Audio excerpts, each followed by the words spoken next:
how do you think through an idea? Well, first of all, I think, okay, that's a really good question. We tried to work that out with this essay app that my son and I have developed, because if you're going to write, the first question is, well, what should I write about? What's the name of the app? Essay.app. Mm-hmm. And, well, the first question is, well, what bugs you? What's bugging you? This is such a cool thing. It's like, where's my destiny? Well, what bothers you? Well, that's where your destiny is. Your destiny is to be found in what bothers you. Why did those things bother you? There's a lot of things you could be bothered by. Like a million things, man. But some things grip you. They bug you. And they might make you resentful and bitter because they bug you so much. Like, they're your things, man. They've got you. So then I look for a question that I would like the answer to, that I don't, and I would really like the answer to it, so I don't assume I already have the answer. Because I would actually really like to have the answer. So if I could get a better answer, great. And so that's the first thing. And that's like a prayer. It's like, okay, here's a mystery. I would like to delve into it further. Well, so that's humility. It's like, here's a mystery, which means I don't know. I would like to delve into it further, which means I don't know enough already. And then comes the revelation. It's like, well, what's a revelation? Well, if you ask yourself a question, it's a real question. Do you get an answer or not? An answer is, well, yeah, thoughts start to appear in your head. So from somewhere. That's right, from somewhere. Where do they come from? Do you have a sense?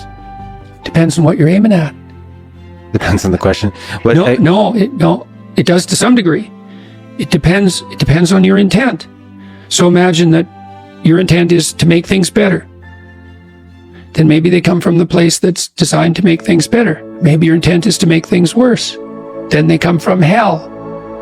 And you think, not really. It's like, you're so sure about that, are you? Is your intent conscious? Like, are you able to suspect it's conscious and habitual, right? Because as you practice something consciously, it becomes habitual. But it's conscious. It's like when I sit down before I do a lecture, I think, okay, what's the goal here? To do the best job I can. To what end? Well, people are coming here not for political issues. They're coming here because they're trying to make their lives better. Okay, so what are we doing? We're conducting a joint investigation into the nature of that which makes life better. Okay, what's my role? To do as good a job about that as possible. What state of mind do I have to be in? Am I annoyed about the theater? Or am I clued in and thrilled that 4,000 people have showed up at substantial expense and trouble to come and listen to me talk? And if I'm not in that state of mind, I think, well, maybe I need something to eat, or maybe I need to talk to someone, because that ingratitude is no place to start. It's like, I should be thrilled to be there, obviously. And so that orientation has to be there. And then is it conscious? All this is conscious. What am I serving? The highest good I can conceptualize. What is that? I have some sense, but I don't know it in the final analysis, which is why the investigation is being conducted. Who's doing it? Me, whoever I'm communing with, and the audience. And so I try to get myself, and I chase everybody away for that. It's like, I have to do that by myself. Are you writing stuff down? Yes, at that point, I just make point notes, and it's usually about maybe 30 notes. But then on stage, I never refer to them, and I often don't even use the structure that I laid out. Kind of an interesting thing. From where do powerful phrases come from? Do you try to encapsulate an idea into a sentence or two? Well, when I talk, and I practiced this consciously since 1985, I try to feel and see if the words are stepping stones or foundation stones, right? It's like, is this solid? Is this word solid? Is this phrase solid? Is this sentence solid? Like, it's a real sense of fundamental foundation under each word. And I suppose people ask me if I pray, and I would say, I pray before every word. Well, when you're asking questions, like, you're very clear-headed and present in your ability to ask questions and inquire. So how do you do that? So first of all, I'm worried that my mind easily gets trapped when I step on a word and I know it's unstable. You kind of realize that you don't really know the definitions of many words you use, and that can be debilitating. So I kind of try to be more carefree about the words I use. because otherwise you get trapped. You don't want to be obsessional.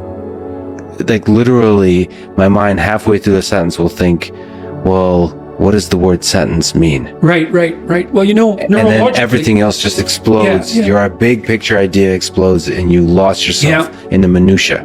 Well, neurologically, there's a production center and an editing center, and those can be separately affected by strokes.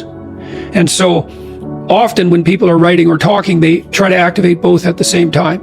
And that's so people will try to write an essay and get every sentence right in the first draft. That's a big mistake. And so then you might say, well, how can you be careful with your words but carefree? And the answer is orient yourself properly, right? Well, in the conversation we're having, you have an orientation structure. You want to be prepared. You want to be attentive. Then you want to have an interesting conversation.